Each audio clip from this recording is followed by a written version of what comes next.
Account subject के अंदर आप लोगों को यूनिट नंबर 2 में जो 3 कैटेगरी है, sole proprietorship, partnership and manufacturing concern, जिसमें से हम लोग सोल प्रोप्राइटरशिप का एग्जाम्पल करने जा रहे हैं, जो कि एमएस यूनिवर्सिटी का ही एग्जाम्पल है। तो आप सब लोग अपने पास जो ये एग्जाम्पल है वो रखेंगे। सॉफ्ट कॉपी भी आपको प्रोवाइड की हुई है, उसमें भी देख सकते हो। अगर किसी के पास ये हार्ड कॉपी ना हो तो सॉफ्ट कॉपी में देख सकते हो। सास एप्लीकेशन के ऊपर भी पीडीएफ है, डाउनलोड कर सकते हो, या यहाँ पर बोर्ड पर ध्यान रखोगे तो भी आप लोग देख पाओगे। ठीक है, तो यहाँ पर फुल कॉन्सेंट्रेशन रखना है कि पूरा एग्जाम्पल कैसे सॉल्व करना है। Following balance is taken from the ledger of mister Tripathi on 31 March 2023। Munna Tripathi, Mirzapur. Prepare trading and profit and loss account, मतलब एक ट्रेडिंग अकाउंट बनाना है, profit and loss account for the year ended on 31 March 2023 and balance it as of 31 March 2023। कौन कौन सी 3 चीजें बनाने के लिए कही है वो यहाँ पर एग्जांपल में ही बता दिया है। और वैसे भी हम लोग ये ऑलरेडी डिस्कस कर चुके हैं कि सोल प्रोप्राइटरशिप के एग्जांपल में 3 चीजें आती है। कौन कौन सी? Trading account, profit and loss account, balance sheet.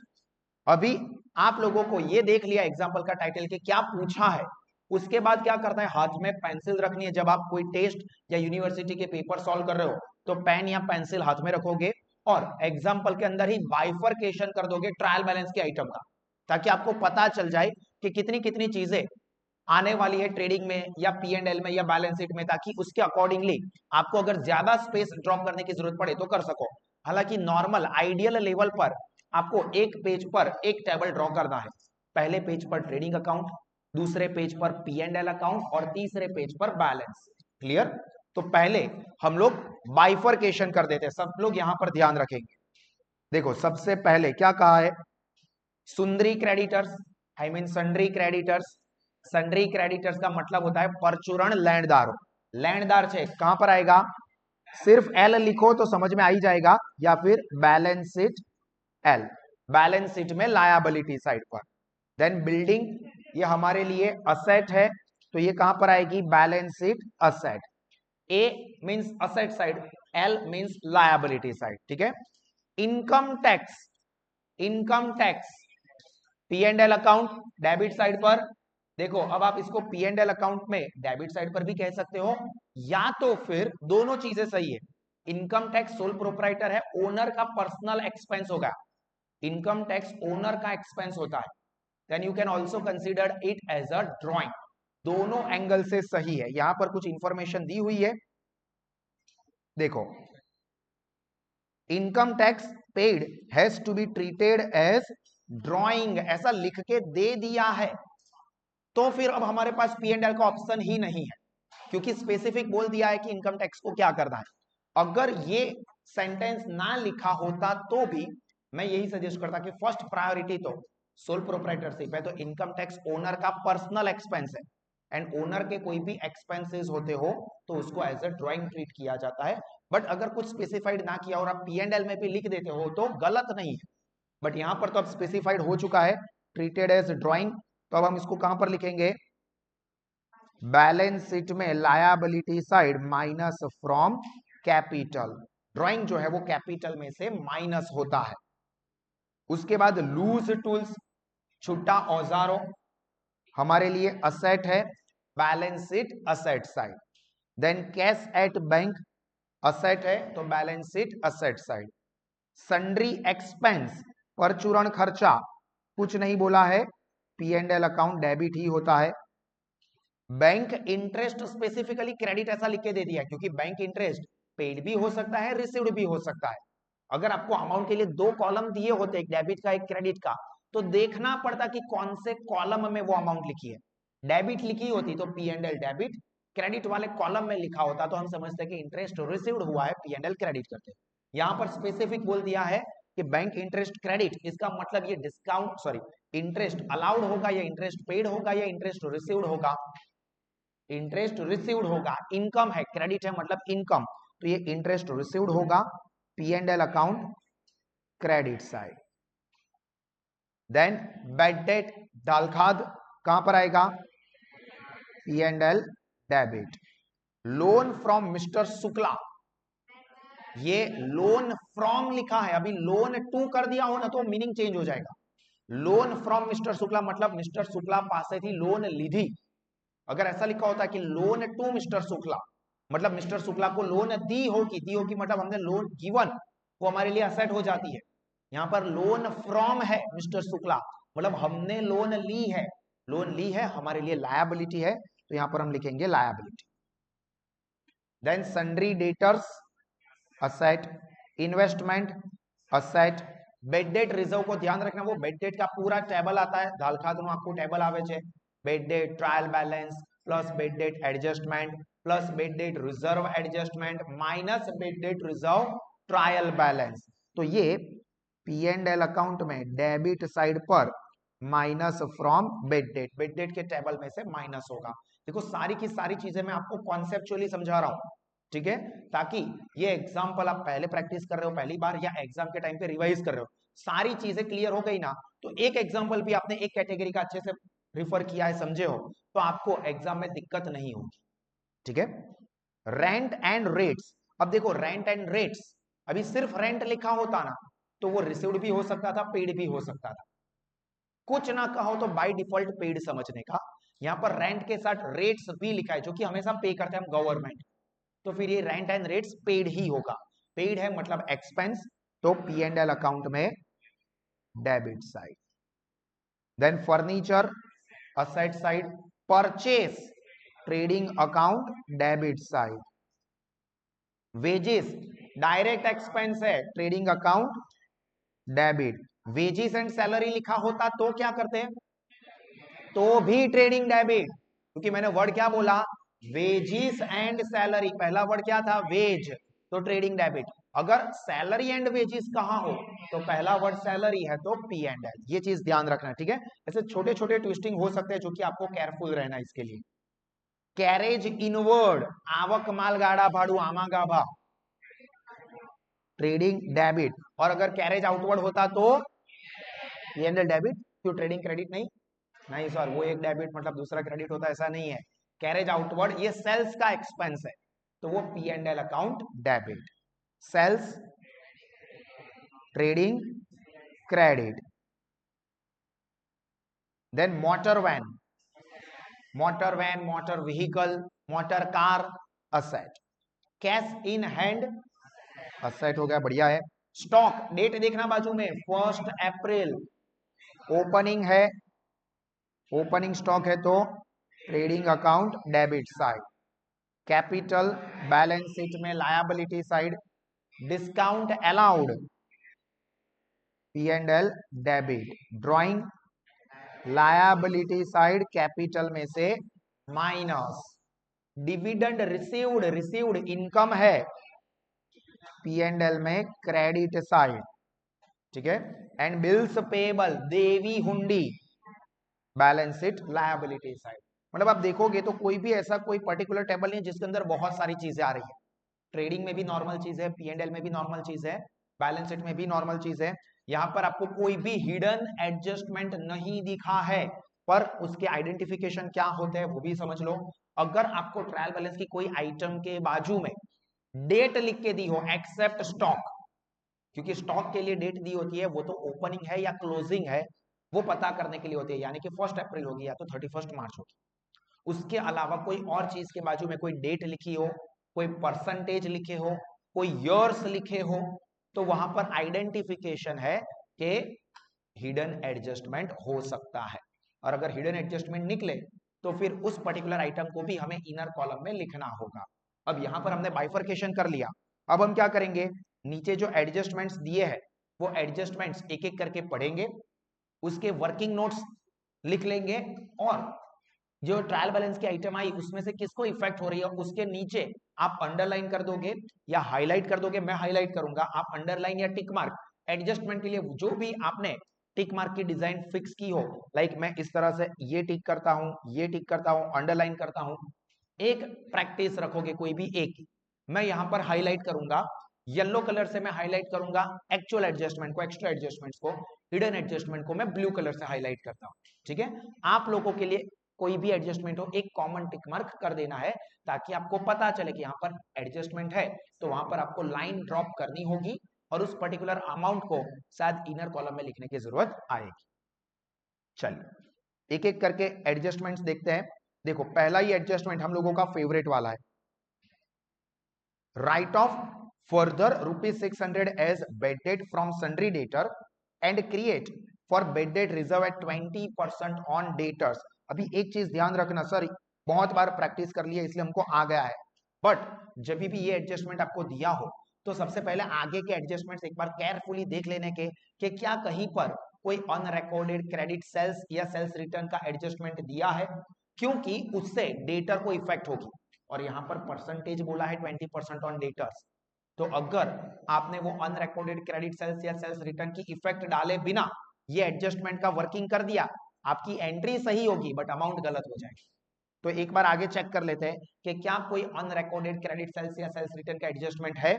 देखो dividend accrued and due on investment नहीं है, rates paid in advance, wages owing, then stock की वैल्यू है, उसके अंदर लूज टूल्स है, write off 5% for building and depreciation and 40% on motor car मतलब depreciation है, provision for interest at 12% on loan, और लास्ट में जो इनकम टैक्स है उसको एज अ ड्राइंग ट्रीट करना है। मतलब कहीं पर भी अनरिकॉर्डेड क्रेडिट सेल्स या सेल्स रिटर्न का एडजस्टमेंट नहीं आया तो हम लोग सीधा ये पहला adjustment as it is regular में ही सॉल्व कर सकते हैं। तो आप नोटबुक में क्या करोगे, 3 पेज पहले ड्रॉप कर दो, 3 टेबल ड्रॉप करने के लिए, और नेक्स्ट 4th वाले पेज पर टाइटल दे दो एडजस्टमेंट्स। देखो ये पहले 3 पेज पर मैंने 3 टेबल ड्रॉ किए, उसके नीचे वर्किंग नोट्स, आपको जो चीज में जरूरी लगे एग्जाम के अंदर उसी की वर्किंग नोट्स लिखोगे। सबकी वर्किंग नोट्स लिखना कंपलसरी नहीं है, बट आपको जिसमें भी जरूरी लगे उसकी वर्किंग नोट लिखना। और अगर लिखो तो लास्ट पेज में रफ में ऐसा मत लिखना, एग्जाम्पल के पीछे ही लिखना, ताकि पेपर चेकर को पता चले कि देखो आपने वर्किंग नोट्स किए हैं। वर्किंग नोट्स अच्छा गंदा बुरा ये नहीं देखना है, मार्क्स आपको टेबल के ही मिलने वाले हैं, बट पेपर चेकर को ये लगेगा कि नहीं देखो इसने वर्किंग नोट्स किए हैं, मतलब इसने खुद कैलकुलेशन किया होगा, आगे पीछे से कॉपी नहीं मारा होगा। ठीक है, ये सब चीजें बहुत फास्ट होती है बट ये इंपैक्ट करती है। तो वर्किंग नोट करो तो एग्जाम्पल के अंदर ही, मतलब 3 जो टेबल ड्रॉप किए उसके बाद ही करना। पीछे लास्ट पेज में किया है मैंने, पेपर में किया है, सर मेरे हैंडराइटिंग गंदे थे रफ वर्क के, रफ वर्क का ही नाम है रफ वर्क, तो गंदे ही हैंडराइटिंग हो, ठीक है, तो उसका टेंशन नहीं लेना। चलिए अभी सबसे पहला एडजस्टमेंट, चलो मैं यहां पर ओपन कर देता हूं ताकि स्क्रीन बार बार ऊपर नीचे ना करनी पड़े। Write off further ₹600 as bad debt, तो पहले वाले के अंदर 2 चीजें आ रही है, एक bed date extra,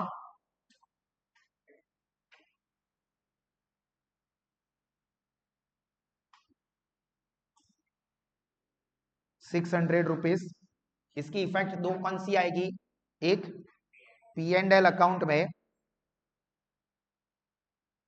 debit side पर प्लस इन बेड डेट, और दूसरी इफेक्ट बैलेंस शीट में asset side minus from debtors. और इसी के अंदर 20% बेड डेट रिजर्व कहा है, तो इसकी B category bad debt reserve. अभी अगर दोस्तों बेड डेट रिजर्व की अमाउंट दे दी होती ना तो सीधा लिखते थे, कोई टेंशन की बात नहीं थी, बट यहां पर बेड डेट रिजर्व 20% बोला है, तो वो 20% किसके करने पड़ेंगे, तो इसके लिए हमें यहां पर वर्किंग करना पड़ेगा। पहले डेटर्स ट्रायल बैलेंस में देखो कितने हैं, अब ट्रायल बैलेंस और बेड में डेटर्स और बेड डेट को इफेक्ट हो रहा है तो वहां पर हम एडजस्टमेंट का टिक मार्किंग तो कर ही देंगे। जैसे मैं यहां पर टिक मार्क कर देता हूं, एक तो हमारे जो सन्ड्री डेटर्स है उसके नीचे सन्ड्री डेटर्स, और फिर बेड डेट या बेड डेट रिजर्व जो दिया हो, बेड डेट 200 है और बेड डेट रिजर्व ये हमें दिया है 3200। ये मैंने टिक मार्किंग किया क्योंकि यहाँ पर एडजस्टमेंट आ रहा है, तो मुझे पता चले कि यहाँ पर अमाउंट मुझे इनर कॉलम में रखनी है। अभी देखो डेटर्स कितने दिए हैं 19,000 के, तो यहाँ पर हम वर्किंग में लिखेंगे डेटर्स 19,000, उसमें से पहले बेड डेट कितनी एक्स्ट्रा माइनस करनी है एडजस्टमेंट की, minus bed date adjustment 600 bracket में लिखूंगा, माइनस करने हैं। अब कैलकुलेटर पर सब लोग अपने अपने कैलकुलेटर यूज करेंगे, 19,000 माइनस 600, देखो कैलकुलेटर का इस्तेमाल भी आप लोगों के सामने ही हो रहा है, तो कोई भी दिक्कत किसी को भी नहीं होनी चाहिए। 18,400 बैलेंस बचेगा, तो यहां पर 18,400।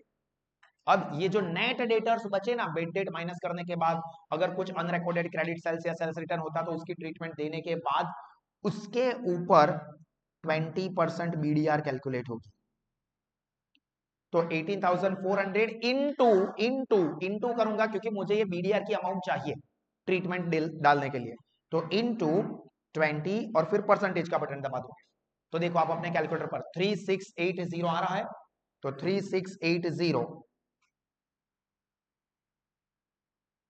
ये हमारी बेड डेट रिजर्व की अमाउंट हो गई। अब उसको माइनस करना चाहो तो कर सकते हो, 18,400 माइनस 3680, तो डेटर का बैलेंस 14,720 रहेगा।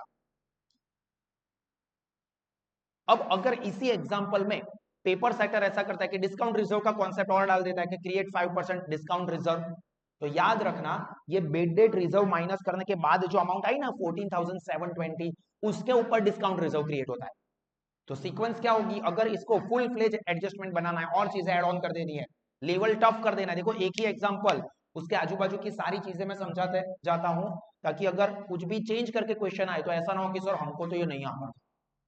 सबसे पहले क्या होता है, डेटर्स के अंदर अनरिकॉर्डेड क्रेडिट सेल्स या सेल्स रिटर्न की ट्रीटमेंट हो तो पहले वो पास कर देनी है, ताकि डेटर की अमाउंट में इंक्रीज डिक्रीज हुआ हो तो वो हो जाए। फिर बेड डेट उसमें से माइनस होती है, बेड डेट माइनस करने के बाद जो डेटर की अमाउंट बचती है उसके ऊपर बेड डेट रिजर्व के परसेंटेज अप्लाई होते हैं, और बेड डेट रिजर्व की अमाउंट माइनस करने के बाद जो बैलेंस बचता है उसके ऊपर अगर डिस्काउंट रिजर्व पूछा है तो ये डिस्काउंट रिजर्व उसके ऊपर कैलकुलेट किया जाता है, अगर पूछा हो तो। इस एग्जांपल में नहीं है तो हम लोग नहीं करेंगे। तो यहां पर हमको ये 3680 ये अमाउंट मिली है, 3680, इससे ये एडजस्टमेंट की ट्रीटमेंट हम लोग डाल देंगे। जो ट्रीटमेंट है दैट विल बी सेम, क्या रहेगी, एक पी एंड एल अकाउंट में डेबिट साइड पर प्लस इनबेडेड, और दूसरा balance sheet asset side minus from debtor. System same रहेगी, पोस्टिंग जो है वो सेम रहती है बेड डेट और बेड डेट रिजर्व दोनों के लिए। हाँ, अगर आपको एग्जांपल में डिस्काउंट रिजर्व ऑन डेटर्स कहा हो, डिस्काउंट रिजर्व ऑन डेटर्स कहा हो, तो उसकी इफेक्ट पी एंड एल में डेबिट साइड बेड डेट में प्लस नहीं होती है, डिस्काउंट अलाउड में प्लस होती है। याद रखना, डिस्काउंट रिजर्व ऑन डेटर्स कहां हो तो उसकी दो इफेक्ट में से एक effect P and L account debit side discount allowed में प्लस, और दूसरी इफेक्ट डेटर्स में से माइनस। एक थोड़ा इसके बाहर जाके आपका क्विक नॉलेज चेक करते हैं, यूनिट 1 थ्योरी वाला आपको कितना आता है वो भी चेक कर लेते हैं, कि जैसे डिस्काउंट रिजर्व ऑन डेटर्स होता है, वैसे ही अगर firm discount reserve on creditors charge करती है then it is violation of blank. कौन से कॉन्सेप्ट का वायोलेशन हुआ, अगर business discount reserve on creditors create करता है तो।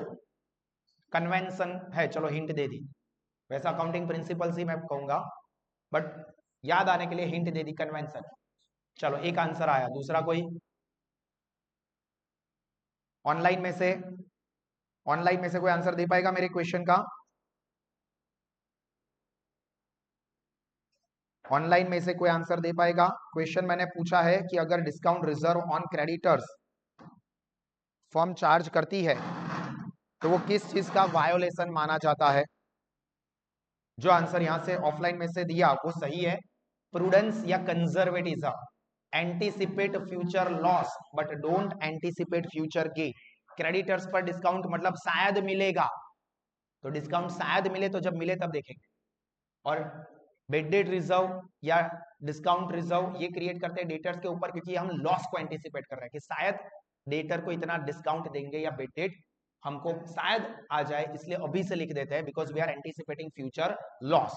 तो ये भी हम लोग कर रहे हैं, प्रोविजन फॉर डाउटफुल डेट या provision for discount on debtors ये क्रिएट करते हैं because we are following convention of conservatism और प्रूडेंस। यूनिट 1 एमसीक्यू के एंगल से काम लग सकता है। चलिए देन सेकंड नंबर का एडजस्टमेंट, ये फर्स्ट एडजस्टमेंट के नीचे अब हम सेकंड नंबर के एडजस्टमेंट का वर्किंग करेंगे। Dividend accrued and due on investment 270। Accrued dividend मतलब मिलने का बाकी डिविडेंड, मिलने की बाकी इनकम। अब अगर आप चाहो तो इसका वर्किंग नोट ना लिखो तो भी चलेगा क्योंकि बहुत सिंपल है, बट मैं आपको सब कुछ लिख के करवा रहा हूं ताकि कोई भी लेवल का स्टूडेंट हो सबको सारी चीजें आनी चाहिए। चलो, अक्रूड डिविडेंड, कोई भी अक्रूड इनकम हो सकती है। अभी एग्जाम के अंदर डिविडेंड की जगह पर accrued commission, accrued brokerage, accrued interest या रिसीवेबल वर्ड यूज करें। मड़वानी बाकी आवक, क्या होगी ट्रीटमेंट इसकी? P and L account credit side. अगर डिविडेंड दिया हो तो डिविडेंड में प्लस करेंगे, ना दिया हो तो सेपरेट लिखेंगे। अभी डिविडेंड दिया है, देखो डिविडेंड रिसीव्ड लिखा है। सेकंड लास्ट आइटम देखो टेबल में, ट्रायल बैलेंस में second last item dividend received, उसमें प्लस करेंगे। डिविडेंड रिसीव्ड में 270 और प्लस कर देंगे, और मिलने की बाकी इनकम है मड़वानी बाकी आवक, असेट हो गई, तो इसकी दूसरी इफेक्ट आएगी बैलेंस शीट में असेट साइड। वेरी गुड, चलो ये लिख दो। और जो डिविडेंड रिसीव्ड दिया है उसको जरा हाईलाइट कर देना ट्रायल बैलेंस में, या टिक मार्क कर देना आप अपने हिसाब से एडजस्टमेंट का। ये डिविडेंड रिसीव्ड देखो,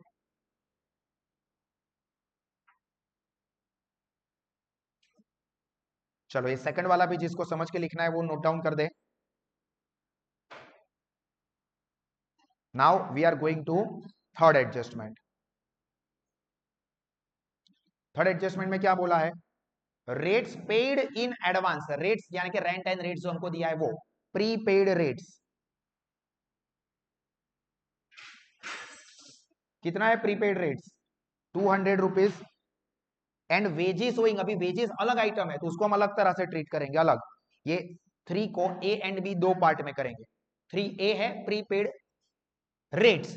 अब यहां पर प्रीपेड एक्सपेंस कोई भी आपको दे, प्रीपेड सैलरी हो, प्रीपेड रेंट हो, प्रीपेड कमीशन हो, कुछ भी हो, या paid in advance word use करें, ट्रीटमेंट सेम रहेगी। क्या होगा?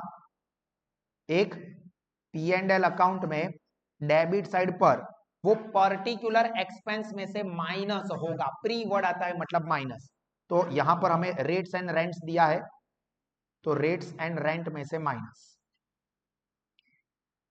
और दूसरी इफेक्ट बैलेंस शीट में असेट साइड, बहुत बढ़िया। और दूसरा है इसी के अंदर वेजेस ओइंग, या आउटस्टैंडिंग वर्ड भी दे सकते हैं। चुकववानी बाकी मजूरी 900 रुपीज है, चुकववानी बाकी मजूरी, वेजेस ओइंग, आउटस्टैंडिंग वेजेस, या वेजेस ड्यू। याद रखना मैं ये सारे वर्ड्स बता रहा हूं ताकि किसी भी स्टूडेंट को ऐसा ना हो कि सर हमने ओइंग वाला देखा था यहाँ पर तो कुछ आउटस्टैंडिंग बोला था, खास કરીને गुजराती मीडियम स्टूडेंट से मतलब लिख થઈ શકે છે। या तो ड्यू वर्ड यूज किया था, हमको तो समझ में ही नहीं आया उसको। ड्यू कहे, आउटस्टैंडिंग कहे, ओइंग कहे, मतलब चुकवવાનો बाकी है।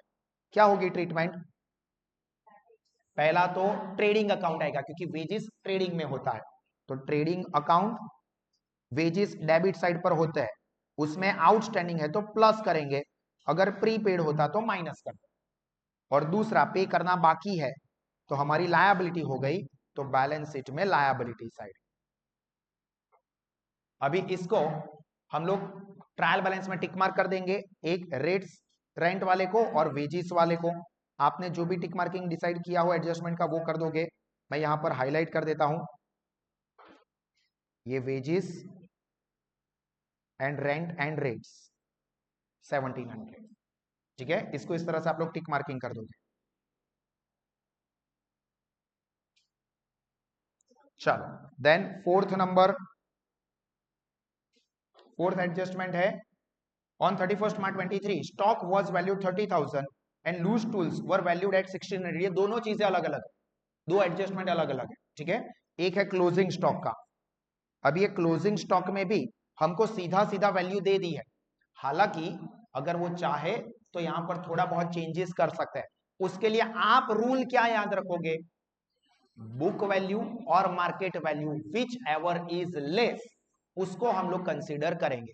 आपको एक बुक वैल्यू दी हो, ऐसा बोला हो कि मार्केट वैल्यू उसकी ये चल रही है, दोनों में से जो कम है वो, ऐसा भी कर सकते, थोड़ा और अपर लेवल पर जाना है तो टोटल क्लोजिंग स्टॉक इतना है, इसमें से 10% स्टॉक की वैल्यू 20% कम हो गई, 20% स्टॉक की वैल्यू 10% बढ़ गई, बाकी के स्टॉक की एज इट इज वैल्यू है, कुछ ना कहा हो, या remaining stock needs the repairing of 5000 rupees, ऐसा कुछ। तो यहाँ पर ध्यान से समझ लेना हर एक कॉन्सेप्ट, जितने परसेंट में वैल्यू डिक्रीज हुई हो वो डिक्रीज को हमें कंसीडर करना है, इंक्रीज हुआ हो कोई कंसीडर करने की जरूरत नहीं, उसमें हम बुक वैल्यू पे ही जाएंगे, बाकी का कुछ ना कहा हो तो बुक वैल्यू, बाकी के लिए ये कहा है कि 5000 का रिपेयरिंग जरूरी है, मतलब 5000 वैल्यू कम हो गई, ऐसा कुछ लिख के देते हैं कि remaining stock needs the repairing of 5000 या 2000 1000 ऐसा कुछ भी, तो इसका मतलब कि स्टॉक की वैल्यू में से उतने माइनस कर देने हैं। अब एक और चीज के क्लोजिंग स्टॉक की वैल्यूएशन में हम लोग बुक वैल्यू और market value which ever is less adopt करते हैं based on blank accounting principle.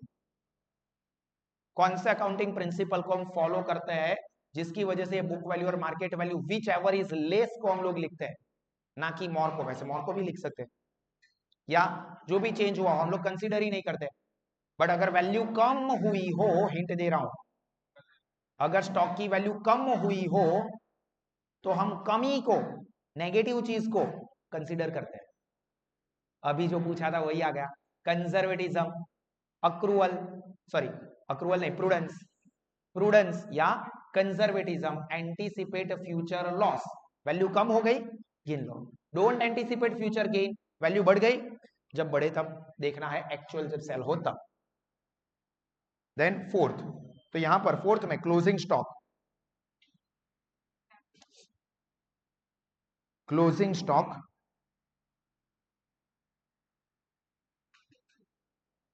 Value कितनी दी है हमको क्लोजिंग स्टॉक की, 30,000, एक ही वैल्यू है उसी से लिख देंगे, इसके वर्किंग नोट वैसे लिखने की कोई जरूरत जैसा है ही नहीं हो, ये आपको एग्जाम में इन सारे वर्किंग नोट्स को लिखने की जरूरत नहीं है, पर ऐसा भी ना हो कि वर्किंग नोट ना लिखा हो फिर उसकी ट्रीटमेंट ही ना डालो, सीक्वेंस में ट्रीटमेंट तो पास ऑन करते ही जाना है। ट्रेडिंग अकाउंट कहां पर आएगा, credit side, and balance sheet में असेट साइड, इसी के अंदर जो बी कैटेगरी है वो क्या बोला है, loose tools were valued at 1600, अभी लूज टूल्स की वैल्यू 1600 है, इसको थोड़ा इंपॉर्टेंट टिक कर दो। अभी देखो हमने लूज टूल्स ट्रायल बैलेंस के अंदर दिए थे हमको,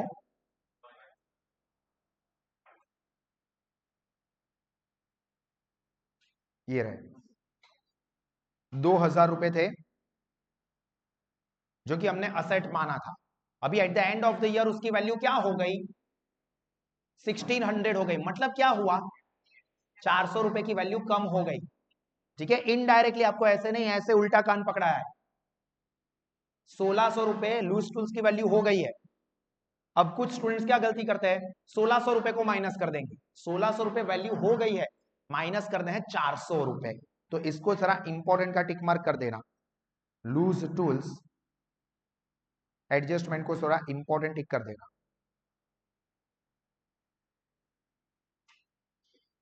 अभी हम यहां पर इसका वर्किंग कर देते हैं, लूज टूल्स, देखो वर्किंग इस तरह से लिखेंगे,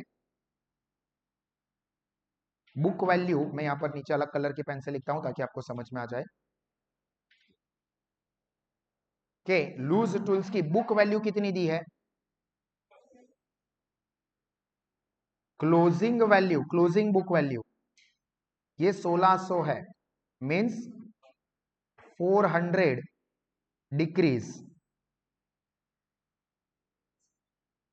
400 रुपीज वैल्यू डिक्रीज हुई, तो अभी 400 रुपए से हम लोग लिखेंगे माइनस करके, तो आउटर कॉलम में तो 1600 ही जाएंगे, देखो यहां पर 400 रुपीज,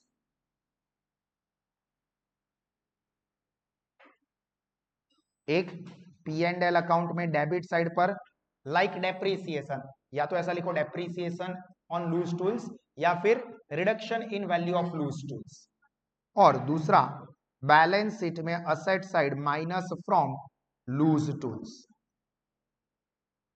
लूज टूल्स में से माइनस करोगे, तो अभी देखो बैलेंस शीट में हमने लूज टूल्स 2000 लिखे थे, उसमें से 400 रुपए माइनस किए, तो आउटर कॉलम में 1600 रुपए गए, और यहाँ पर यही बोला है एडजस्टमेंट में कि क्लोजिंग स्टॉक की वैल्यू 1600 रुपए है, तो बैलेंस शीट में 1600 रुपए ऑटोमेटिकली आउटर कॉलम में आ जाएंगे, तो इस चीज को आप लोग थोड़ा ध्यान रखो। चलो उसके बाद फिफ्थ वाला adjustment, right off 5% for depreciation on building. तो फिफ्थ नंबर में भी अगेन दो चीजें आएगी, एक बिल्डिंग के ऊपर डेप्रीसिएशन बोला है, fifth A depreciation on building. अभी ऊपर ट्रायल बैलेंस में देखो बिल्डिंग और डेप्रीसिएशन किन दो चीजों के ऊपर बोला है उसको टिक कर देते हैं, बिल्डिंग एंड मोटर वैन। तो यहां पर देखो बिल्डिंग और मोटर वैन को टिक मार कर देते हैं। ये बिल्डिंग है 30,000 की और मोटर वैन 25,000। तो बिल्डिंग 30,000 है, उसके ऊपर कितने परसेंट अपने को बोला है, 5%। तो यहां पर वर्किंग में मैं लिखूंगा बिल्डिंग 30,000 इंटू 5%। कैलकुलेटर पर 30,000 इंटू 5%, 30,000 इंटू 5%, 1,500। सब लोग चेक करेंगे आ रहा है इतना। और फिर इससे दो इफेक्ट, एक P&L अकाउंट में डेबिट साइड और दूसरा बैलेंस शीट में asset side minus from building. Building में से माइनस करेंगे, बिल्डिंग के नीचे अंडरलाइन या टिक मार्क एडजस्टमेंट का आप लोग कर दोगे। और इसी में फिफ्थ में ही B depreciation on motor van, treatment तो सेम ही रहेगी, P&L account debit, balance sheet में asset side minus from motor van. अब मोटर वैन की वैल्यू कितनी दी है, 25,000 और उसके ऊपर डेप्रीसिएशन कितना है, 40%। एडजस्टमेंट में बोला हुआ ही है। तो कैलकुलेटर पर 25,000 इंटू 40% कितना आया, 10,000 रुपए। सब क्या आ रहे हैं, तो ये 10,000 रुपए से ये दो एडजस्टमेंट एंट्री हम लोग पास कर रहे हैं। तो यहां पर हमारा फिफ्थ नंबर का एडजस्टमेंट का भी वर्किंग हो गया। अगर कोई स्टूडेंट ऐसा है कि सर हम सीधा ही कैलकुलेटर पर ही कर देते हैं, तो आपको क्या करना है, पेपर में ही वो एडजस्टमेंट के बाजू में उसकी वैल्यू लिख देनी है। शॉर्ट में चाहो तो उसकी ट्रीटमेंट लिख देने की, P&L debit, balance sheet A minus MV means motor van. आपको जिस तरह से समझ में आता है उस तरह से लिखने का। ऐसा है कि मेरी इतनी ग्रिप नहीं आ रही है तो भी मैं वर्किंग नोट ना करूं, मैं तो बहुत होशियार हूं, ऐसा करके मार्क मत गवा, जरूरत लगे वर्किंग नोट कर दो। स्पीड के ऊपर फोकस करना है आपको, speed is very very important. आपके पास बहुत ही कम टाइम होगा जिसके अंदर आपको क्वेश्चन 1 के भी डिस्क्रिप्टिव के आंसर लिखने हैं और ये क्वेश्चन 2 का एग्जाम्पल भी सॉल्व करना होगा। So you have to solve the paper in very limited time. और पहला ही पेपर अकाउंट का होने वाला है, तो स्टूडेंट को सबसे पहली दिक्कत तो यही आने वाली है कि आपको लिमिटेड टाइम में पेपर कंप्लीट करने का चैलेंज रहेगा। अब जिसने प्रैक्टिस नहीं की होगी, जो आजू बाजू वाले के भरोसे पे बैठा होगा, उसको ऐसा होगा कि भाई आजू बाजू वाला आगे पीछे वाला कंप्लीट करे तब मैं लिखूं, मैं याद करूंगा लिखूंगा, याद करूंगा लिखूंगा, नहीं कंप्लीट कर पाऊंगा। ठीक है, you have to practice all these examples. चलिए next one, sixth adjustment, provide for interest at 12% per annum on loan. अभी देखो इंटरेस्ट ऑन लोन, अभी लोन हमने किसके पास से ली है, देखो एडजस्टमेंट है तो कर देंगे यहां पर टिक।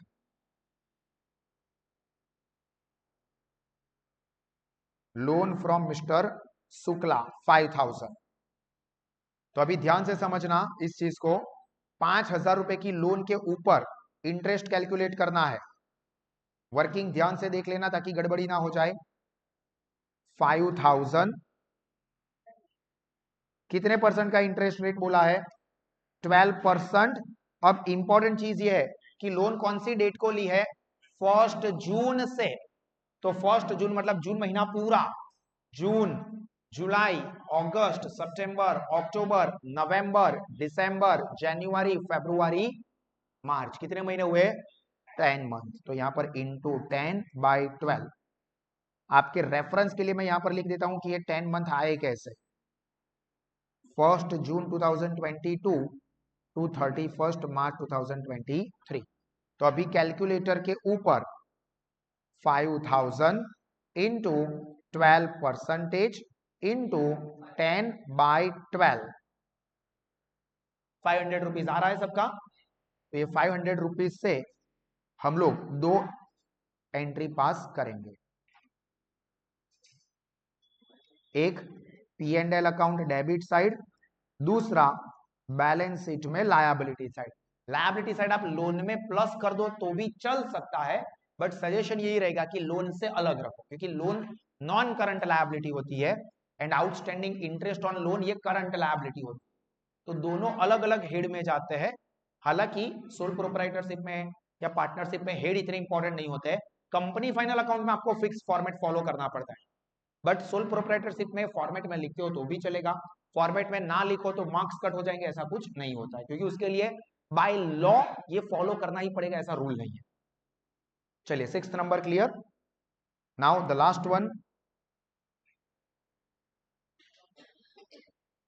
7th नंबर ऑलरेडी हमने डिस्कस कर लिया भाई, वो तो ड्राइंग को हमने ओनर का ड्राइंग मतलब जो इनकम टैक्स है उसको ड्राइंग ट्रीट करना है, तो वो हमने वहीं पर लिख दिया था कि इसको हम लोग सीधा ड्राइंग के तौर पर कैपिटल में से माइनस कर देंगे। तो सारे वर्किंग नोट्स हो गए।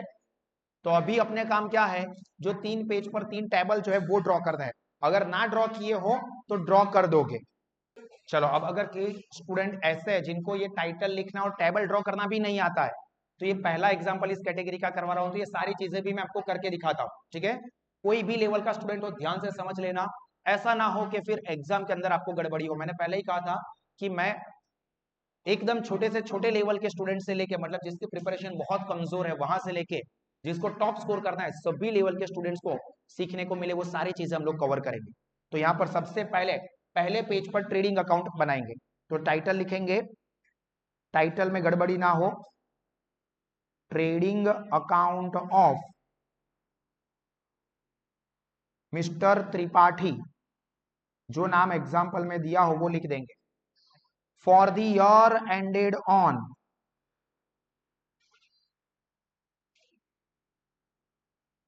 31st March 2023। आपको एग्जाम में जो भी डेट दी हो वो डेट लिखोगे। फिर पेंसिल स्केल ले लेनी है, पेंसिल स्केल का इस्तेमाल भी मैं आपको करके दिखा रहा हूं, ठीक है, इसका इस्तेमाल आपको भी करना है। पेज को सबसे पहले सेंटर में से फोल्ड कर दोगे तो आपको एग्जैक्ट सेंटर क्रीज लाइन मिल जाएगी।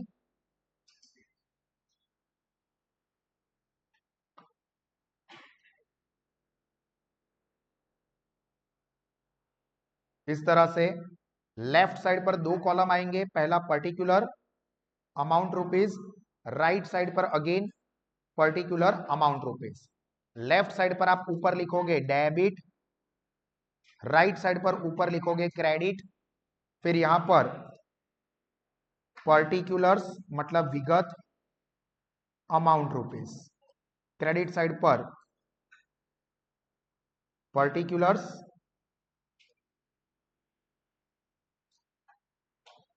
Amount rupees. चलो स्केल का इस्तेमाल हो गया, तो कोई आजू बाजू वाला ले जाए, इससे पहले मैं रख देता हूं अंदर, चोरा ही जाएगा। इस तरह से आपको टेबल ड्रॉ करना है एक पेज पर ट्रेडिंग अकाउंट, फिर दूसरे वाले पेज पर इसी तरह से आप लिखोगे profit and loss account of mister Tripathi for the year ended on 31st March 2023। Left side debit, right side credit, particulars amount rupees, particular amount rupees. और तीसरे पेज पर बैलेंस शीट, बैलेंस शीट के टाइटल में ध्यान रखोगे कि balance sheet of mister Tripathi as on, देखो title में गड़बड़ी ना हो, एज ऑन 31st मार्च 2023। इसमें left side debit, right side credit ऐसा नहीं लिखना है। इसकी लेफ्ट साइड को हम कैपिटल एंड लायबिलिटी साइड कहते हैं, राइट साइड को असेट साइड कहते हैं। चलिए टेबल ड्रॉ हो गए हैं सबके, आई होप कि ऑनलाइन वाले भी साथ में टेबल ड्रॉ कर रही है। एग्जैक्टली, वेरी गुड, समझ में आ रहा है, टेबल ड्रॉ कर रहे हो साथ साथ में ही हो, वेरी गुड। चलिए अभी सब लोगों ने टेबल ड्रॉ कर दिया है, तो हम लोग जो बाइफरकेशन वर्किंग नोट में आपने एग्जाम्पल में लिखा है वही रिकॉर्ड करते जाएंगे, और जहां पर एडजस्टमेंट का टिक मार्क किया है उसकी अमाउंट को इनर कॉलम में रख के उसके नीचे लाइन ड्रॉप करते जाएंगे, ठीक है। तो देखो सबसे पहला ही क्या है, सन्ड्री क्रेडिटर्स। क्रेडिटर्स आपने लिखा है कैपिटल एंड लायबिलिटी साइड पर, तो यहां पर सबसे पहले तो वो कैपिटल आएगी ओनर की, तो कैपिटल प्लस, अगर इंटरेस्ट ऑन कैपिटल होता तो उसे प्लस करते, हालांकि इसमें नहीं है। नेट प्रॉफिट प्लस होगा, minus drawing, minus interest on drawing. तो ऊपर की 6-7 लाइन तो ड्रॉप कर देनी है इक्विटी एंड लायबिलिटी साइड पर, ऊपर की 6-7 लाइन ड्रॉप कर दो। उसके बाद लिखो सन्ड्री क्रेडिटर्स। एडजस्टमेंट उसके ऊपर है, अंडरलाइन या हाईलाइट मार्क किया है आपने? नहीं। तो फिर अमाउंट कहां लिखेंगे? आउटर कॉलम में 38,000।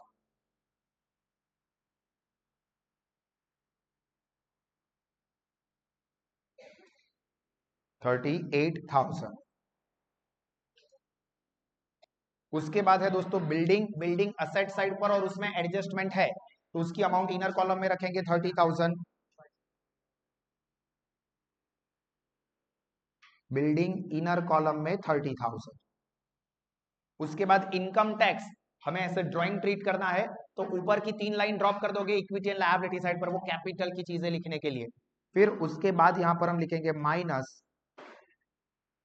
इनकम टैक्स, और वो माइनस करना है तो हम ब्रैकेट में लिखेंगे 2050। ब्रैकेट में लिख रहे हैं मतलब इसको माइनस करना है।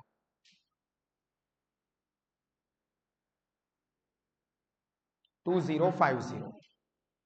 फिर है लूज टूल्स, बैलेंस शीट में असेट साइड पर एडजस्टमेंट है, तो बिल्डिंग के नीचे एक लाइन ड्रॉप करने के बाद ही लिखोगे क्योंकि उसके ऊपर एडजस्टमेंट था। 2,000 रुपीज, वो भी इनर कॉलम है क्योंकि उस पर भी एडजस्टमेंट आया है। एडजस्टमेंट की इफेक्ट हम लोग साथ में देंगे लास्ट में। फिर कैसेट बैंक, उस पर तो कोई एडजस्टमेंट नहीं है, तो अमाउंट सीधी आउटर कॉलम में। कैश एट बैंक की अमाउंट है 32,400।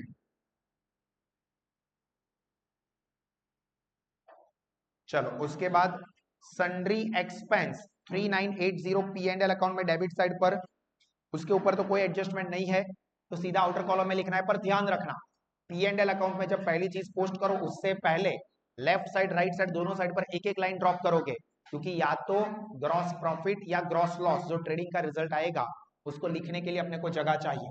तो यहां पर एक लाइन ड्रॉप करने के बाद हम लिखेंगे सुंदरी एक्सपेंस। એકાઉન્ટમાં સુંદરી આવે છે, આનાથી વિશેષ શું જોઈએ તમારે? જીવનમાં ના આવે તો વાંધો નહીં। 3980 आउटर कॉलम में लिखेंगे। फिर बैंक इंटरेस्ट क्रेडिट इनकम है, तो यहां पर बैंक इंटरेस्ट, फिर क्रेडिट लिखने की जरूरत नहीं है, क्रेडिट साइड पर ही हम लोग लिख रहे हैं 150 रुपीज। फिर बेड डेट, असली खिलाड़ी आ गया, टेबल ड्रॉ करना पड़ेगा अपने को।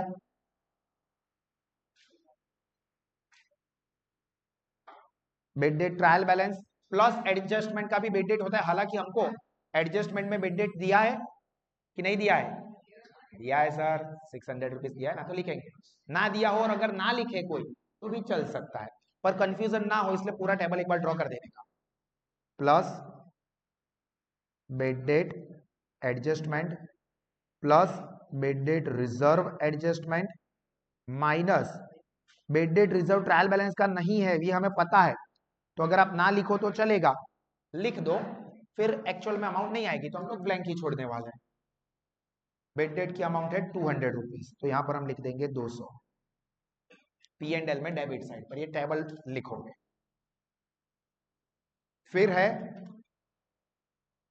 Loan from mister Shukla, liability है, हमने लोन ली है, तो बैलेंस शीट में लायबिलिटी साइड पर क्रेडिटर्स के नीचे लोन फ्रॉम शुक्ला जी। कौन से मूवी में कैरेक्टर आता है याद है?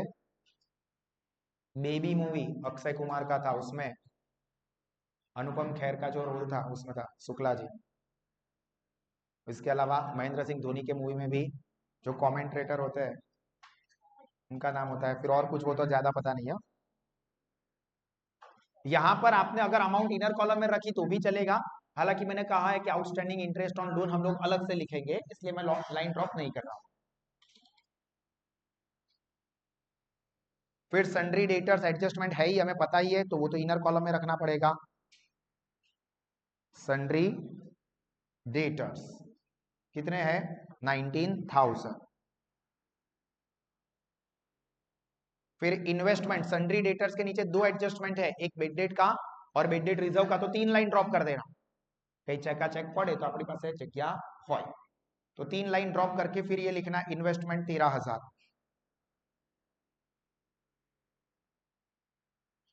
इन्वेस्टमेंट पे कोई एडजस्टमेंट नहीं है सर, वो इंटरेस्ट वाला था ना, इंटरेस्ट अलग से ट्रीट किया जाता है। फिर bed debt reserve trial balance का 3200 रुपए, तो जैसा हमने यहाँ पर टेबल ड्रॉ किया ही है, देखो ये रहा bed debt reserve trial balance वाला, तो यहाँ पर हम लिखेंगे 3200 ब्रैकेट में। ध्यान रखना ब्रैकेट करना भूल गए और आपने गलती से वो अमाउंट प्लस कर दी, फिर बैलेंस शीट टैली नहीं होगी, पी एंड एल अकाउंट से आंसर में गड़बड़ी। सर कितने मार्क्स कट होंगे? वो डिपेंड करता है पेपर चेकर के ऊपर, वो चाहे तो 1 या 2 मार्क्स कट करके जाने भी दे, गुस्सा हो किसी और चीज के ऊपर वो आपके ऊपर भी उतर सकता है, तो ज्यादा भी कट कर दे, वो हमारे कंट्रोल में नहीं होता है। हमारे कंट्रोल में ये है कि हम लोग गलती ना होने दे, कोशिश करें कि गलती ना हो। चलो फिर रेंट एंड रेट्स 1700 रुपए, पी एंड एल में डेबिट साइड एडजस्टमेंट है, तो इनर कॉलम के अंदर रखेंगे 1700। फिर फर्नीचर बैलेंस शीट में असेट साइड एडजस्टमेंट है या नहीं है? नहीं है, कोई टिक मार्किंग नहीं किया, डेप्रीसिएशन ऐसा कुछ एडजस्टमेंट नहीं आया था, अगर आया होता तो जगह ड्रॉप कर देते। फिर परचेस, अब ट्रेडिंग अकाउंट में भी जब परचेस आए तो भी ऊपर 1-2 लाइन ड्रॉप कर देना, क्योंकि ओपनिंग स्टॉक नॉर्मली होता ही है, तो वो लिखने के लिए हमारे पास 1 लाइन की जगह ड्रॉप होनी चाहिए। तो उसके बाद मैं लिखता हूं यहां पर परचेस। अब परचेस पर ना कोई परचेस रिटर्न का एडजस्टमेंट आया है, ना ही कोई दूसरा परचेस के ऊपर का एडजस्टमेंट आया है, इसलिए मैं अमाउंट सीधे आउटर कॉलम में लिख दूं चलेगा। बट अगर आपको परचेस रिटर्न दिया हो या goods goes out other than sales का कुछ दिया हो, अनरिकॉर्डेड क्रेडिट परचेज या क्रेडिट परचेज रिटर्न दिया हो, तो सबकी ट्रीटमेंट डालने के लिए फिर अमाउंट को इनर कॉलम में रखना पड़ता, हालांकि इसमें ऐसा कोई एडजस्टमेंट नहीं है। तो सीधी परचेज की अमाउंट 3,14,000।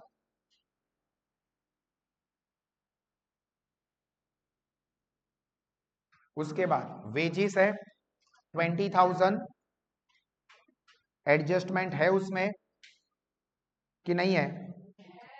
तो फिर इनर कॉलम में अमाउंट रखेंगे। फिर कैरेज इनवर्ड एडजस्टमेंट है नहीं, तो उसकी अमाउंट आउटर कॉलम में। वेजिस के नीचे 1 लाइन ड्रॉप करने के बाद लिखोगे इस चीज को 2240। फिर सेल्स ट्रेडिंग अकाउंट में क्रेडिट साइड पर होता है, इसमें भी ना सेल्स रिटर्न है ना unrecorded credit sales, sales return का कोई एडजस्टमेंट कुछ नहीं है, अमाउंट सीधी आउटर कॉलम में लिख देंगे, हालांकि ये चीजों को चाहे तो ऐड कर सकते हैं। फिर मोटर वैन बैलेंस शीट में आएगा, असेट साइड पर एडजस्टमेंट है तो इनर कॉलम में रखेंगे। Motor van 25,000। फिर कैश इन हैंड कोई एडजस्टमेंट नहीं है, सीधा आउटर कॉलम में 670। फिर ओपनिंग स्टॉक ट्रेडिंग अकाउंट में डेबिट साइड पर रहता है, तो मैंने आपको बोला स्टार्टिंग में कि 1 लाइन ड्रॉप करनी ही चाहिए हमको ऊपर। Opening stock 54,700। फिर डिस्काउंट अलाउड है, तो पी एंड एल अकाउंट में डेबिट साइड पर ओके कैपिटल रहेगा, लिख देते हैं कोई बात नहीं, पहले अभी मैंने डिस्काउंट अलाउड लिखा है तो लिख देता हूं 1260, और उसके ऊपर कैपिटल था तो कैपिटल बैलेंस शीट में लायबिलिटी साइड पर इनर कॉलम में रहता है कैपिटल 94,780।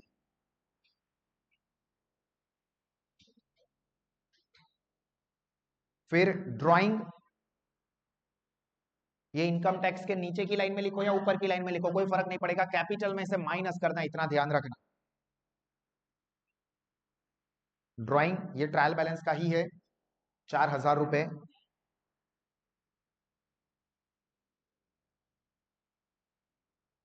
फिर dividend received P and L में क्रेडिट साइड पर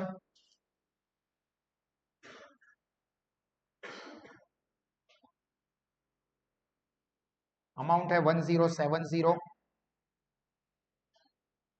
बिल्स पेएबल बैलेंस शीट में लायबिलिटी साइड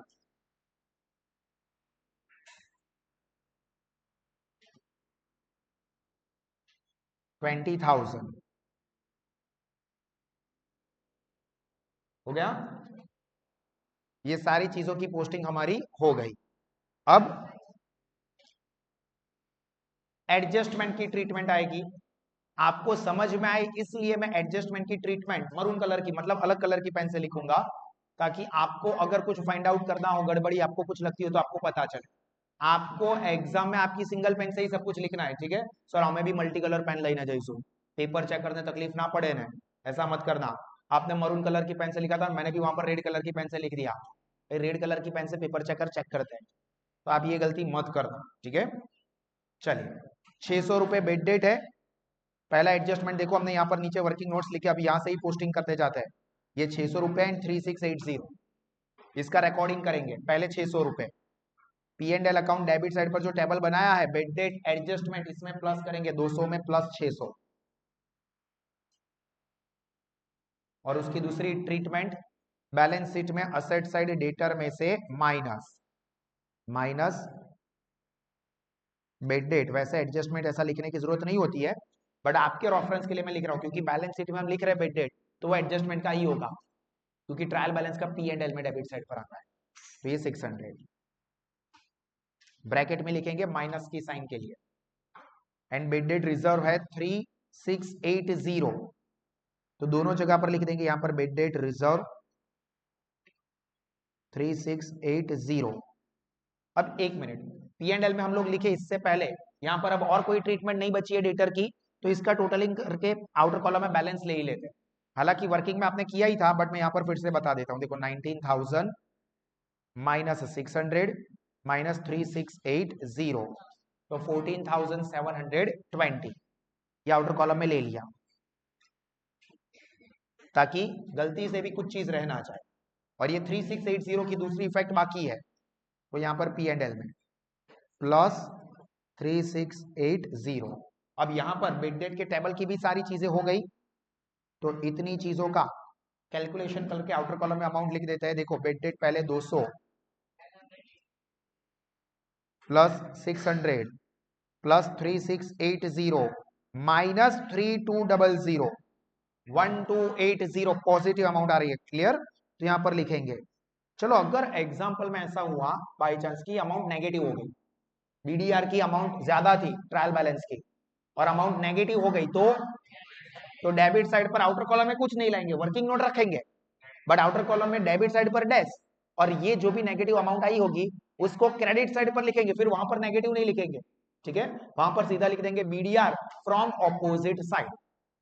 बीडीआर ब्रैकेट में फ्रॉम ऑपोजिट साइड मतलब डेबिट साइड से, क्रेडिट साइड पर लिख रहे ऑपोजिट साइड मतलब डेबिट साइड से, और अमाउंट सीधे आउटर कॉलम में, क्लियर। डेबिट में नेगेटिव मतलब क्रेडिट ही होता है।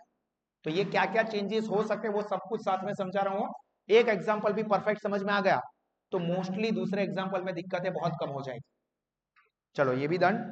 उसके बाद डिविडेंड अक्रूड 200 रुपीज, तो ये जो डिविडेंड रिसीव्ड वाला था उसके अंदर प्लस 200 अक्रूड लिखो या रिसीवेबल लिखो, चलेगा। डिविडेंड रिसीव्ड देखो मैंने इनर कॉलम में लिखा था ना, गलती, इनर कॉलम में कर देता हूं उसको 1070, पहले जो लिखा था वो, प्लस उसमें अक्रूड 200,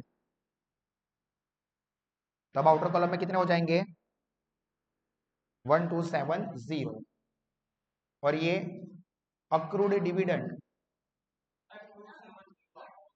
सॉरी 270 है यहाँ पर, 270,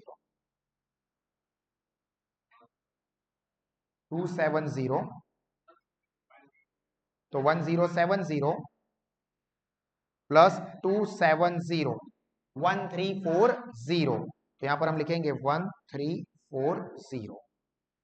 और इसकी दूसरी इफेक्ट भूलना नहीं हो, बचपन का प्यार भले ही भूल जाओ बट टोटलिंग करना, दूसरी इफेक्ट देना, अमाउंट ऑफ आउटर कॉलम में लाना, ये सब मत भूलना, वरना बचपन का प्यार भी छोड़ के चला जाएगा।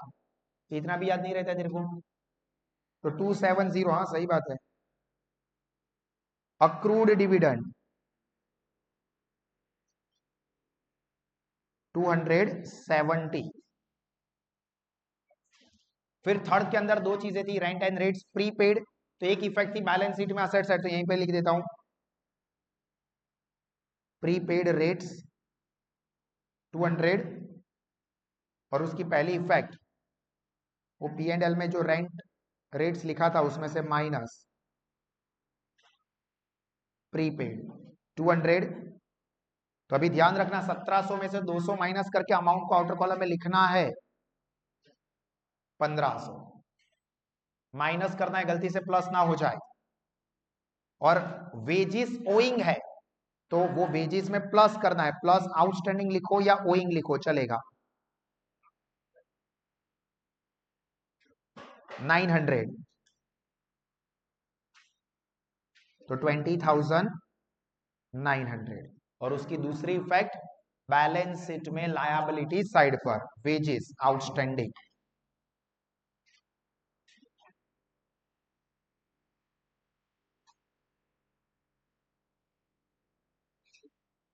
डन, पहले तीन एडजस्टमेंट।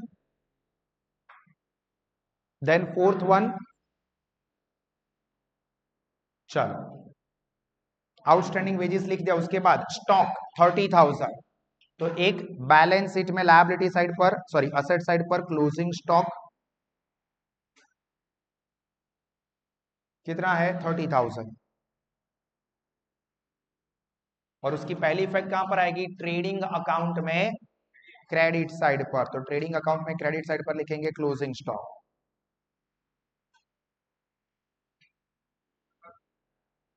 30,000। सॉरी सॉरी, आप ध्यान रखना ऐसा टेबल गलत ना हो जाए। Closing stock 30,000। हालांकि मुझे यहाँ पर बार बार स्क्रॉल करना होता है तो आपको गलती नहीं होगी क्योंकि आपके पेजेस आगे पीछे या साम सामने ही होंगे। इसके साथ साथ लूज टूल्स है 1600 पर, एडजस्टमेंट में हमने टिक किया था 400 वैल्यू डिक्रीज हो रही है, तो पी एंड एल में debit side decrease in loose tools 400।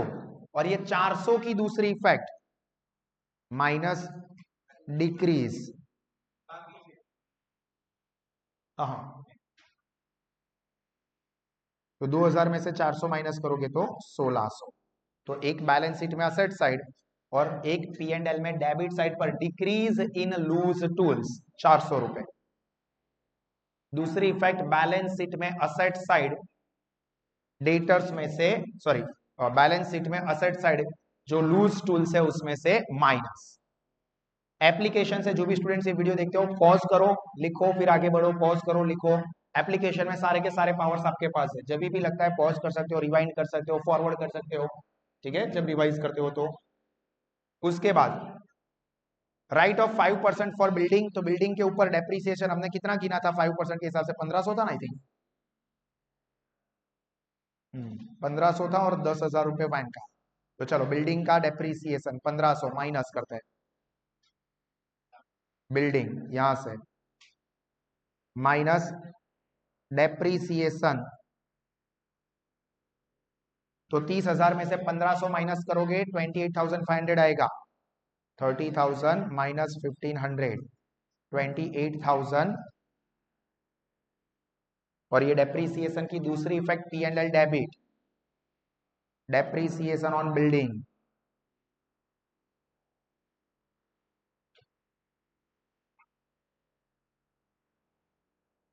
और मोटर वैन पर डेप्रिसिएशन वर्किंग नोट कर दिया था 10,000 रुपए,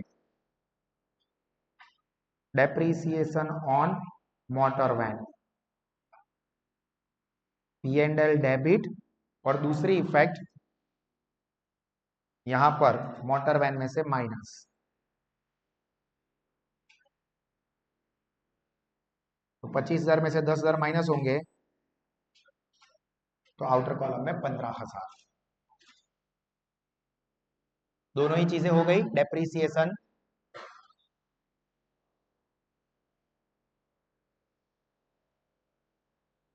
उसके बाद अब एक फाइनल एडजस्टमेंट रहा, इंटरेस्ट ऑन लोन 12% के हिसाब से कितना इंटरेस्ट रेट अमाउंट हमने ढूंढा था,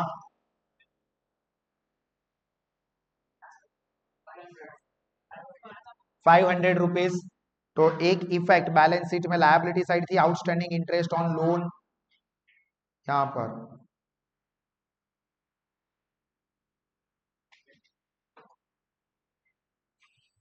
और दूसरी पी एंड एल में डेबिट साइड,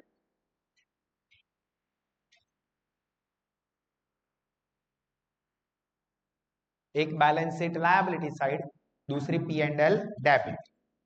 सिक्स्थ एडजस्टमेंट हो गया। सेवंथ नंबर का तो इंफॉर्मेशन था कि इनकम टैक्स को हमें ड्राइंग समझना है, जो कि हमने already as a drawing capital में से माइनस कर दिया है।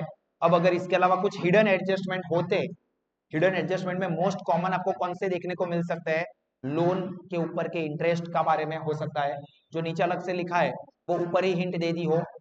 Write of lease hold property, lease hold building, lease hold assets, vehicle, ऐसे हो सकता है। इंश्योरेंस प्रीमियम का हो सकता है, प्रीपेड के लिए 3 महीने 4 महीने का कुछ आगे चला गया हो, ऐसे वाले हिडन एडजस्टमेंट में आपको डेप्रीस देखने को मिले, ऐसे चांसेस ज्यादा है।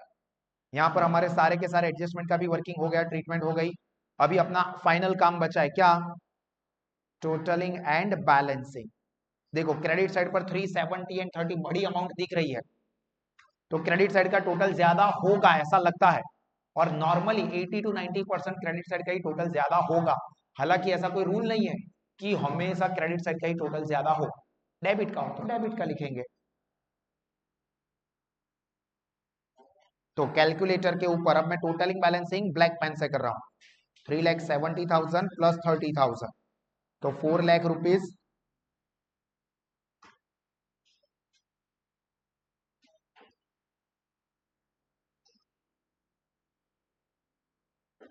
अब ये 4 लाख टोटल जो दिख रहा है, उसमें से मैं डेबिट साइड की अमाउंट को माइनस कर रहा हूं बारी बारी से। देखो minus 54,000, 4 lakh minus 54,700, minus 3,14,000, minus 20,900,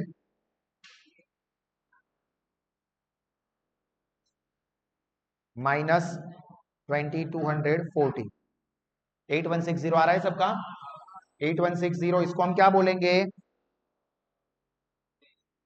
gross profit.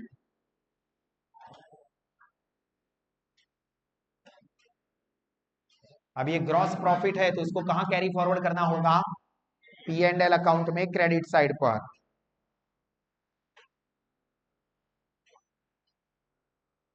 Eight one six zero. अब यहां पर देखना दोस्तों कि क्रेडिट साइड पर अमाउंट इतनी ज्यादा बड़ी नहीं हो रही है, उसके सामने डेबिट साइड पर ये 10,000 तो डेप्रिसिएशन वाला ही पड़ा गया था, तो मोस्टली डेबिट साइड का ही टोटल ज्यादा निकलेगा, क्योंकि क्रेडिट साइड पर तीन ही अमाउंट है, तीनों छोटी छोटी दिख रही है। ये हम जज कर रहे हैं, ठीक है, ऑपोजिट भी निकल जाए ऐसा कोई प्रॉब्लम नहीं है, जो ज्यादा हो वो दोनों साइड पर लिखने का, ये रूल याद रखें। तो अभी डेबिट साइड का टोटल करते जाते हैं, 3,980 आप अपने नोटबुक में देखोगे, plus 1,280 plus 1,500 plus 1,260 plus 400 plus 1,500 plus 10,000 plus 500, कितना हो रहा है, 20,000। તમારો લકી નંબર પછી 420,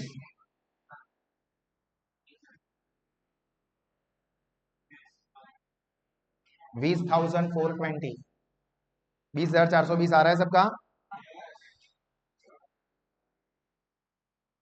अभी क्या करेंगे, इसमें से जो क्रेडिट साइड की अमाउंट है उसको माइनस करते जाएंगे, तो माइनस 8,160 माइनस 150 माइनस 1,340, 10,770 आ रहा है। 10,770। क्या बोलेंगे इसे? नेट लॉस, गेट लॉस्ट नहीं हो, नेट लॉस। और नेट लॉस है तो उसको क्या करेंगे? कैपिटल में से माइनस करेंगे। अभी कोई स्टूडेंट ऐसा करे कि सर मैंने यहाँ पर नीचे ड्राइंग में प्लस कर दिया, कोई बात नहीं, interest on drawing, sorry income tax, drawing, net loss, तीनों का टोटल करके फिर कैपिटल में से माइनस करो। अल्टीमेटली कैपिटल में से माइनस होना चाहिए। हम लोग यहाँ पर सीधा माइनस कर देते हैं। नेट लॉस कितना था? 10,770। अभी हम क्या करेंगे? ये सभी अमाउंट कैपिटल की अमाउंट, एक ही चीज आई कैपिटल, कोई interest on capital, net profit कुछ नहीं आया, तो 94,780 माइनस ये ड्राइंग वाली तीनों चीजें माइनस होने वाली है, 2050 माइनस 4,000 माइनस लॉस 10,770, कितना आया? 77,960। इसके अंदर अब लायबिलिटी साइड की और जो चीज है उसको प्लस करते जाएंगे, plus 38,000 plus 5,000 plus 20,000 plus 900 plus 500, 1,42,360 आ रहा है सबका ऑनलाइन में? परफेक्ट, 1,42,360।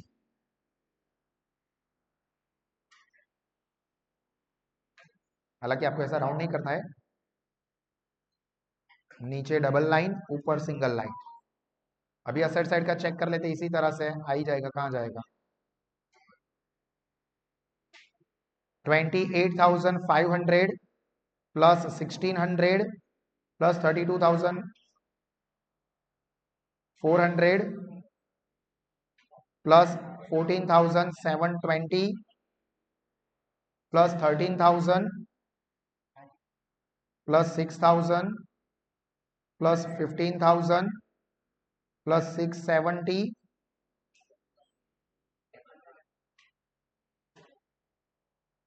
Plus 270 plus 200 plus 30,000। सब लोग अपने अपने आपको करोगे हो, आजू बाजू वाले को नहीं। 1,42,360 आवेद ने क्या जाए सीखवाड़े चे कौन? इसी तरह से अगर अच्छे से पूरा एग्जाम्पल करोगे तो आपको फुल मार्क्स एग्जाम में मिलेंगे। ठीक है, सोल प्रोप्राइटरशिप में इसके सराउंडिंग में जो माइनर माइनर चेंजेस हो सकते हैं वो वाली भी चीजें मैंने आपको समझाई। इसके अलावा भी एक्स्ट्रा प्रैक्टिस आप लोग हमारे एप्लीकेशन से एक्स्ट्रा वीडियोस को देख के कर सकते हो। यहाँ पर ये हमारा पूरा एग्जाम्पल अच्छे से कंप्लीट हुआ, थोड़ा ज्यादा टाइम लेके समझाया, but I want to make sure कि सारे के सारे लेवल के स्टूडेंट्स सभी के सभी चीजों को अच्छे से समझे। ठीक है, इसी तरह से ये एग्जाम्पल को आप चाहो तो फिर से एक बार प्रैक्टिस करो और एक्स्ट्रा एग्जाम्पल्स भी आपको सास एप्लीकेशन से प्रिपेयर कर दें, अच्छे से सॉल्व कर सकते हो। डाउट हो तो उसमें वीडियो भी देख सकते हो। This is the end from my side. God bless you all. जय हिंद।